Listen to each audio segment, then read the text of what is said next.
आपसे यही अनुरोध है कि वीडियो आप थोड़ा थोड़ा करके पूरा देखें। नमस्कार। इस वीडियो में प्रमुखतः सहारा ग्रुप से जुड़ी कुछ प्रमुख केस पर और कुछ एक केस डिस्पोज हुआ है उसके बारे में बात करेंगे, क्योंकि क्या ऐसा हो सकता है कि सेबी सहारा केस में जो अडानी ग्रुप के साथ डील 87 प्रॉपर्टीज की सहारा ग्रुप लेकर के गई है उसका रास्ता साफ करने की कोशिश सुप्रीम कोर्ट की तरफ से की जा रही है।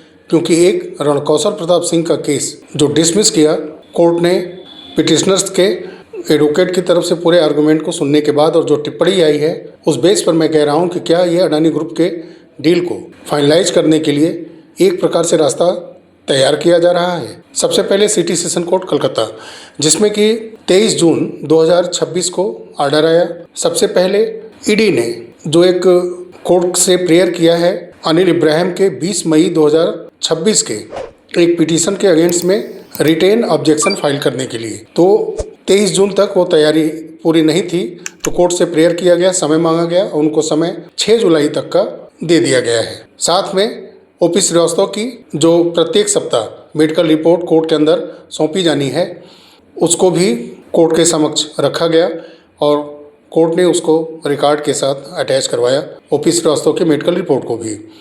और जो सिटी सेशन कोर्ट कलकत्ता के अंदर ईडी ने मनी लॉन्ड्रिंग का केस 1,74,000 करोड़ का फाइल किया है, उस केस के पॉइंट ऑफ कॉग्निजेंस के मामले पर पूर्णतः सुनवाई अभी हुई नहीं है।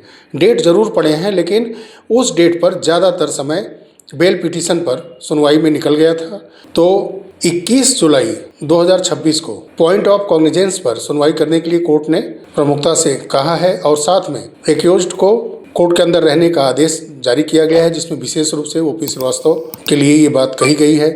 तो ओपी श्रीवास्तव वर्चुअली ही कोर्ट के समक्ष प्रस्तुत होंगे, उनके एडवोकेट ही वहाँ उपस्थित होंगे। साथ में ईडी की तरफ से कोर्ट के अंदर मौजूद पब्लिक प्रोसिक्यूटर उनके जरिए भी इंफॉर्मेशन दी गई ईडी के इन्वेस्टिगेशन ऑफिसर जिन्होंने कि मनी लॉन्ड्रिंग के केस में जांच की है, उन इन्वेस्टिगेशन ऑफिसर को भी ये सूचित किया गया है कि 21 जुलाई 2026 को पॉइंट ऑफ कॉग्निजेंस पर इस केस में मनी लॉन्ड्रिंग की सुनवाई होगी, तो कोर्ट में सभी लोग उपस्थित रहें। लेकिन ऐसा न हो कि 6 जुलाई को जो सुनवाई होनी है अनिल इब्राहिम के पिटीशन पर, जिस पर कि रिटेन ऑब्जेक्शन रिपोर्ट ईडी तैयार कर रही है कोर्ट के समक्ष रखने के लिए, और 42 प्रॉपर्टीज के लिए पिटीशन फाइल किया है सहारा ने, जिसको ईडी ने अटैच किया है तो उनसे रिलीज कराने के लिए। तो इस मामले पर सुनवाई होते होते कहीं ऐसा न हो कि एक और बेल को एक्सटेंड करने के लिए 6 जुलाई को ही ओपी श्रीवास्तव की तरफ से कोई पिटीशन लगा दिया जाए कि 21 जुलाई के बाद भी ये बेल एक्सटेंड किया जाए। ऐसा न हो कि ऐसे ही सभी मामलों को सुनना कोर्ट ज़रूरी समझे और फिर एक बार 21 को जाकर के जुलाई में इन सभी मामलों पर ही कोर्ट फोकस करे, ना कि पॉइंट ऑफ कॉग्निजेंस के मैटर पर, मनी लॉन्ड्रिंग के मुख्य केस पर। क्योंकि आरोपियों से पूछताछ नहीं हो रही है कि उन्होंने इतने बड़े मनी लॉन्ड्रिंग के केस को अंजाम दिया तो कैसे दिया। उनके स्वास्थ्य को लेकर के उनके मेडिकल रिपोर्ट के आधार पर जमानत मिल गई, लेकिन कोर्ट ने अभी तक ये जरूरी नहीं समझा है कि कड़ाई से पूछताछ करते हुए ईडी के द्वारा जो आरोप लगाए गए हैं उसमें कितना सत्यता है, क्या तथ्य है उसके, इस पर अभी कोर्ट कड़ाई से पूछताछ करवाना उचित नहीं समझा है, जो कि करोड़ों निवेशकों से जुड़ा हुआ है। तो सिटी सेशन कोर्ट कलकत्ता के अंदर 6 जुलाई को सुनवाई होनी है और फिर उसके बाद पॉइंट ऑफ कॉग्निजेंस पर 21 जुलाई 2026 को सुनवाई होनी है। तो जो भी सुनवाई के बाद अपडेट होगा मैं वीडियो के माध्यम से आपके समक्ष लेकर के आऊँगा। एक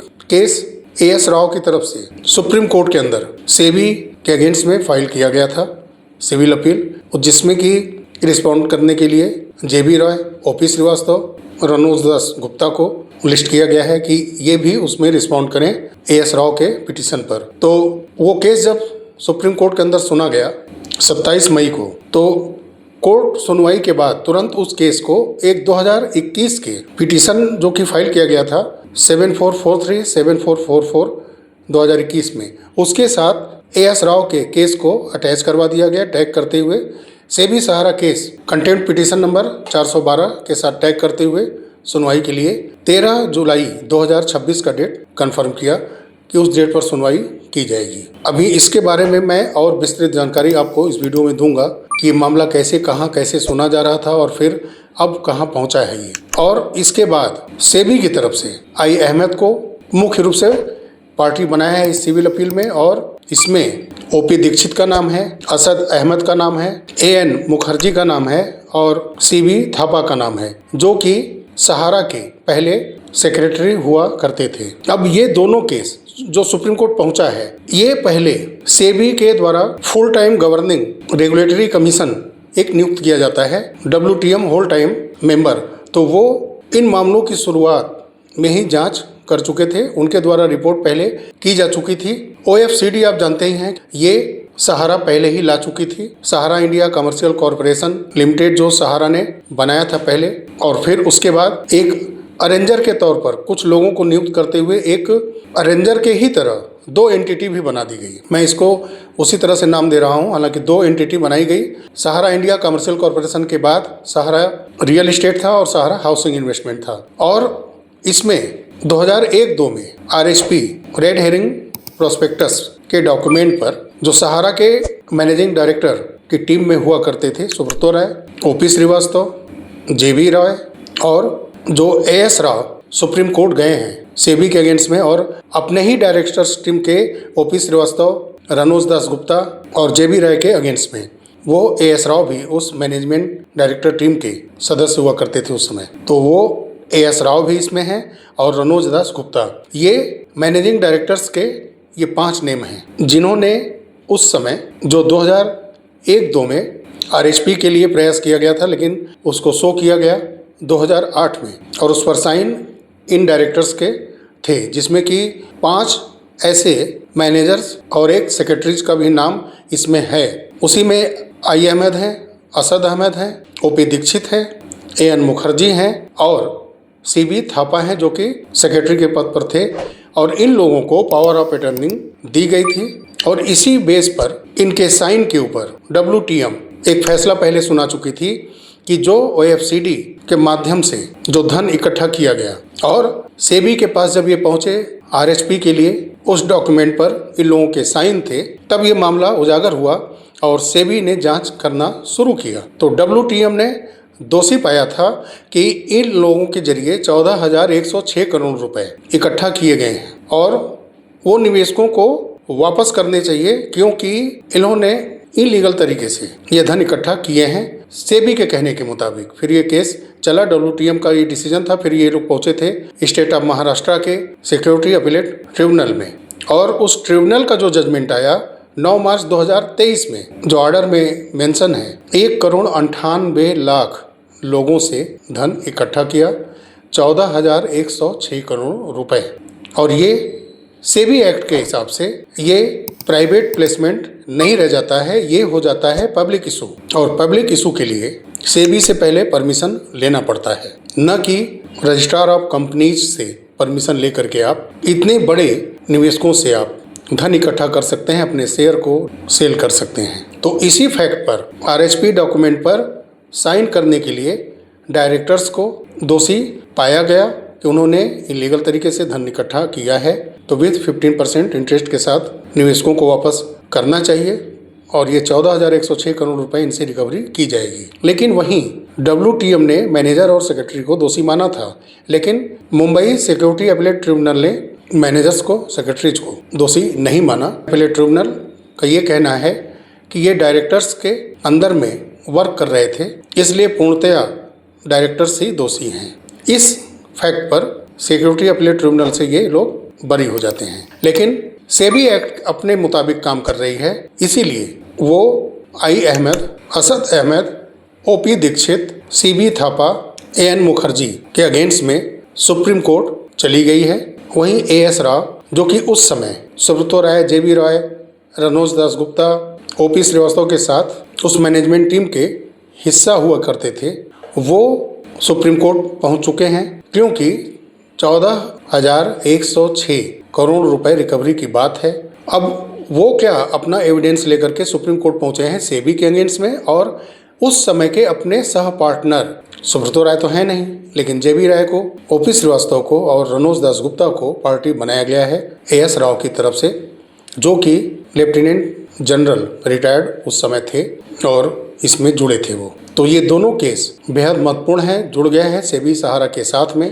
अब देखना ये है कि जो 14,106 करोड़ की रिकवरी है प्लस उनके निवेशकों को, जिनकी संख्या 1,98,00,000 है, 15% ब्याज के साथ देना है, तो इस धन की व्यवस्था कैसे की जाती है। ये सहारा इंडिया कमर्शियल कॉरपोरेशन लिमिटेड, सहारा इंडिया से संबंधित ये केस है। और अब हम बात करेंगे रणकौशल प्रताप सिंह की उस केस पर, जो कि प्रॉपर्टीज सहारा ग्रुप की परचेस सेल का जो मैटर है उसका हल ढूंढने के लिए सुप्रीम कोर्ट पहुंचे थे और उन्होंने रिस्पॉन्ड करने के लिए सहारा इंडिया रियल एस्टेट, और उसमें ईडी है, तमाम रेगुलेटर एजेंसीज के नाम हैं, स्टेट ऑफ बिहार है, यूनियन ऑफ इंडिया, सबको किया गया था। लेकिन सुप्रीम कोर्ट पिटिशनर्स के सारे आर्गुमेंट को, उनके एडवोकेट को सुनने के बाद केस को डिसमिस कर देती है। जो टिप्पणी थी वो चौंकाने वाली थी। सहारा ग्रुप को कहा गया था प्रॉपर्टीज जब सेल करेंगे तो मिनिमम सर्किल रेट 90% के नीचे वो नहीं जाएंगे। अगर जाते हैं किसी ऐसे कंडीशन में सेल करने के लिए तो सुप्रीम कोर्ट से पहले सारे स्थितियों को समझाते हुए ऑर्डर लेना होगा, तब सेल कर सकते हैं। ये सारे टर्म एंड कंडीशन, सारे नियम कायदे कानून सहारा ग्रुप के लिए जारी किए गए थे। कोई भी अगर परचेस करता है सहारा ग्रुप की प्रॉपर्टीज तो प्रथम दृष्टया अगर देखा जाए तो कौन जिम्मेदार है, प्रॉपर्टी परचेस करने वाला कि सेल करने वाला। कोर्ट को ये पहले देखना चाहिए था कि जब हमने सहारा ग्रुप के लिए प्रॉपर्टी सेल के टर्म एंड कंडीशन रखे हुए हैं, उसके पहले सेबी के पास 70 प्रॉपर्टीज के आसपास लिस्ट गई थी, 24,000 करोड़ रुपए के आसपास जो सेबी सहारा खाते में जमा कराना था, तो वो 70 प्रॉपर्टीज़ के आसपास जो लिस्टिंग थी उसको सेल करके वो पैसा इकट्ठा करने के लिए वो प्रॉपर्टीज लिस्ट की गई थी सेबी के पास। तो ये रेगुलेटर एजेंसीज हो या सुप्रीम कोर्ट हो, तो जो गाइडलाइन दी थी इन्होंने, पहले ये देखना चाहिए था कि सहारा ग्रुप उस टर्म एंड कंडीशन को परचेस करने वाले के साथ शेयर की है कि नहीं। जो एग्रीमेंट हुए हैं उस पर इस टर्म एंड कंडीशन को बताते हुए साइन कराया गया है कि नहीं। परचेस करने वाले के पास पैसा कहाँ से आया, इतना धन वो कैसे इकट्ठा किया, उसका जवाब अलग बनता है। वो ईडी जांच करे, सेबी जांच करे, कहाँ से वो पैसा उसके पास आया कि सहारा ग्रुप की प्रॉपर्टीज को वो खरीदना चाह रहा है, ये अलग एक मामला है। लेकिन जो खरीदना चाहता है, जो खरीद चुका है, उसको सहारा ग्रुप ने अवगत कराया है कि नहीं, सभी टर्म एंड कंडीशन से साइन कराया है कि नहीं। पैसा सेबी सहारा खाते में जो भी लिया गया है इन प्रॉपर्टी सेल करते समय, वो पैसा खाते में जमा है, कैश में लिया गया है, कैश में लिया गया है तो कितना एग्रीमेंट में वो अमाउंट चढ़ा है, वो पैसा कहाँ है, होगा तो सहारा ग्रुप के पास ही, चाहे वो कैश में हो, चाहे ऑनलाइन ट्रांसफ़र किया गया हो या कैश में ही जा कर के सेबी सहारा खाते में जमा किया गया हो, लेकिन वो आ जाता है सहारा ग्रुप के पास ही, तो उसका ब्यौरा सहारा ग्रुप देगी। परचेज करने वाला तो पैसा दे दिया, लेकिन सारे रूल को फॉलो करने के लिए सहारा ग्रुप को कहा गया था, न कि पूरे देश में सहारा ग्रुप के किसी भी प्रॉपर्टी को खरीदने के लिए, परचेज करने वाले के लिए कोई गाइडलाइन जारी की गई थी। किसी को भी 10 रुपए का सामान अगर 1 रुपए में मिलता है तो वो खरीदना चाहेगा। अब वो बिक्री करने वाले के ऊपर निर्भर करता है कि उन प्रॉपर्टी में कितनी डिस्प्यूटेड है, उसे वो परचेज करने वाले को अवगत कराता है कि नहीं। परचेज करने वाला भी अपने स्तर से, ग्रामीण अंचल में सीओ ऑफिस है, रजिस्ट्री दफ्तर है, तमाम तरीके हैं, वो पता कर सकता है। लेकिन अगर वो नहीं कर रहा है, अगर सीधे वो रजिस्ट्री करा भी ले रहा है, प्रॉपर्टी को परचेज कर भी ले रहा है, तो उसकी सुरक्षा की जिम्मेदारी प्रशासनिक सिस्टम के साथ साथ हमारे न्यायालय की है, रेगुलेटर एजेंसियों की है। क्योंकि 10 करोड़ से ज़्यादा निवेशकों के पैसे को पहले ही सहारा ग्रुप लेकर के बैठी है। बहुत कुछ पेमेंट उसमें हुए हैं और बहुत कुछ पेमेंट होना बाकी है। ब्याज बिल्कुल किसी को नहीं दिया जा रहा है। तो करोड़ों निवेशकों का पैसा तो पहले से फंसा है। तो जो सहारा ग्रुप की प्रॉपर्टियां खरीद रहे हैं, फिर से उनको फंसाने के लिए कोर्ट ऐसा व्यवहार क्यों कर रही है? इस मामले को सुनना चाहिए था सुप्रीम कोर्ट को और परचेस करने वालों के लिए एक रास्ता खोलना चाहिए था, एक मिसाल कायम करनी चाहिए थी कि सहारा ग्रुप की अगर आप प्रॉपर्टीज खरीदना चाह रहे हैं तो इस तरीके से आप खरीद सकते हैं। सिर्फ सहारा ग्रुप के ऊपर आप भरोसा ना करें, आप कोर्ट आइए, रेगुलेटर एजेंसीज जाइए, सक्षम है तो सारे तथ्य को जांच परख करने के बाद तब परचेज करिए। ऐसा किया जा सकता था। लेकिन इस तरह से सुप्रीम कोर्ट का व्यवहार पूरे देश या विदेश में जो भी सहारा की प्रॉपर्टी को खरीदना चाह रहा होगा वो डर जाएगा, सहम जाएगा। देश के सुप्रीम कोर्ट के चीफ जस्टिस ऑफ इंडिया अगर कहेंगे कि सहारा की कितनी प्रॉपर्टियां डिस्प्यूटेड हैं, सारा विवाद में है, उसको आप खरीद रहे हैं, तो फंसेंगे ही, पैसा भी जाएगा, प्रॉपर्टी भी जाएगी। तो क्या कोई भी न्यायालय से ऐसे जजमेंट के बाद प्रॉपर्टी सहारा ग्रुप की खरीदना चाहेगा, या जो खरीद चुका होगा उसकी क्या हालत होगी? बस यही कोर्ट को सिक्योर करना था परचेज करने वालों के लिए। सहारा ग्रुप की जितनी भी प्रॉपर्टियां हैं उससे संबंधित परचेज करने वाले जो भी लोग हैं उनको सुरक्षित करना ही उनका पहला कर्तव्य था। लेकिन नहीं, कहीं न कहीं ये लगता है कि आम परचेज जो करने वाले लोग हैं देश के, उनके मन में ये भावना पैठ कर गया होगा कि इस डिस्प्यूटेड प्रॉपर्टी सहारा के लेने में बहुत झमेला है, खरीदने ही लायक नहीं है। अगर लेंगे तो फंसेंगे, पैसा भी जाएगा, और जो प्रॉपर्टीज हमने परचेज की है वो भी फंस सकता है। सबके मन में डर है। तो फाइनल ये होता है कि अडानी के साथ जो डील हो रहा है उसका रास्ता साफ करने के लिए ऐसी टिप्पणियां क्या सुप्रीम कोर्ट की तरफ से दी गई कि कोई अन्य खरीदार आए ही नहीं सामने, जो आया है किसी तरह से पिछले रास्ते से अपना मामला सेटल करके भाग जाए।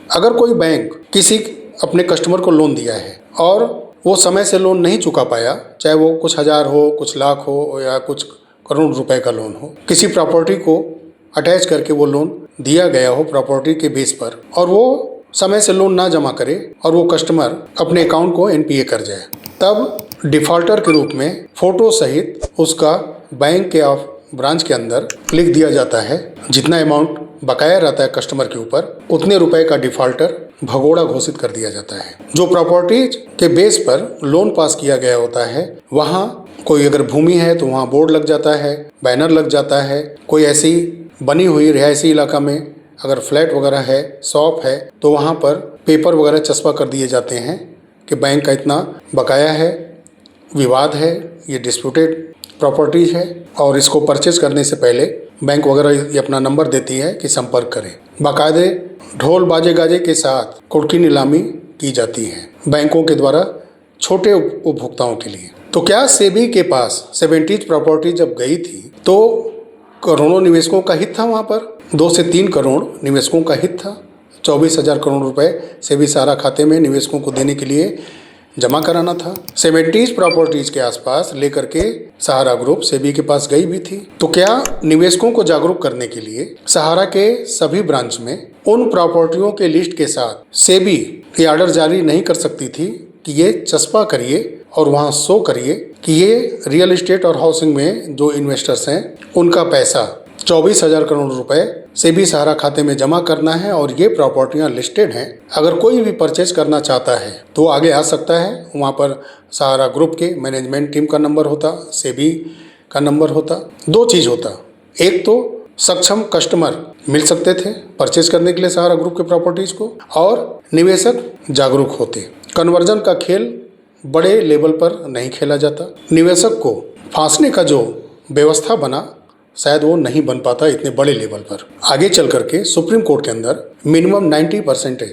सर्किल रेट के नीचे की जमीन जो सेल करना चाहती है अगर सहारा ग्रुप, तो उसके लिए कोर्ट से परमिशन लेना होगा। तो क्या सहारा की प्रॉपर्टियों पर उनके ऑफिस हो, चाहे वो लैंड हो, फ्लैट हो, कोई उन्होंने एमबी वैली हो, चाहे सहारा सिटी हो, ऐसे जो प्रोजेक्ट थे उनके फ्लैट वगैरह बन रहे थे, तो जिन प्रॉपर्टियों की लिस्ट सेबी के पास थी, कम से कम उन लैंड, ऑफिस, फ्लैट वगैरह पर ये ऑर्डर चस्पा नहीं किया जा सकते थे, बोर्ड बैनर नहीं लगाया जा सकता था कि इन प्रॉपर्टियों की अगर कोई खरीदारी करना चाह रहा है तो ये टर्म एंड कंडीशन पहले से सेबी ने तय की है। बाद में सुप्रीम कोर्ट ऑफ इंडिया के भी ये टर्म एंड कंडीशन सेट किए हुए हैं, और सुप्रीम कोर्ट और सेबी के मॉनिटरिंग में ये सब प्रॉपर्टियाँ, फ्लैट, ऑफिस सेल करने के लिए बोला गया है। ये फला सारे टर्म एंड कंडीशन हैं। तो जो भी कोई व्यक्ति इस प्रॉपर्टीज को खरीदना चाहता है वो नंबर दे दिया गया होता सहारा ग्रुप का,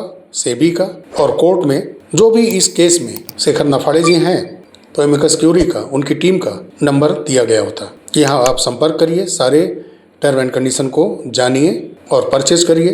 ये पैसा सेबी सहारा खाता में जाएगा और वहाँ से निवेशकों को फिर पैसा वापस किया जाएगा जिनके पैसों से ये प्रॉपर्टियां बनी हैं। एक लाइन और लिख दिया जाता कि बढ़ चढ़ करके हिस्सा लें, ग्रुप में आए, मिल करके परचेज करें और निवेशकों का पैसा दिलाने में, करोड़ों गरीब मध्यम वर्गीय बिजनेसमैन का पैसा दिलाने में, रेवड़ी पटरी ठेले पर खुमचे पर काम करने वालों का पैसा दिलाने के लिए बढ़ चढ़ के हिस्सा लें और इन प्रॉपर्टियों को आप परचेज करें।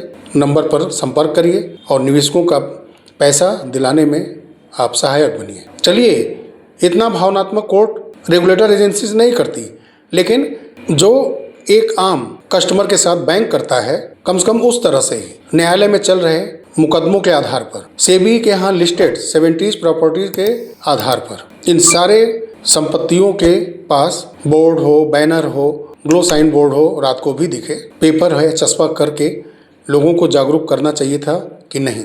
लेकिन ये कर्तव्य हमारे देश की रेगुलेटर एजेंसीज हों या सर्वोच्च अदालत हो, भूल जाया करती हैं। निवेशकों के पैसे से आज विदेशों में जिनके घर के लोग बैठ करके हजारों करोड़ों का बिजनेस कर रहे हैं, उन निवेशकों के पैसे को सेव करने की बजाय उनको वापस दिलाने के लिए एक ट्रांसपेरेंसी तरीके से हमारी रेगुलेटर एजेंसीज और सुप्रीम कोर्ट काम करने की बजाय उन पैसों से मजे लूटने वाले को, करोड़ों की फी भरने वालों को सिक्योर करता है।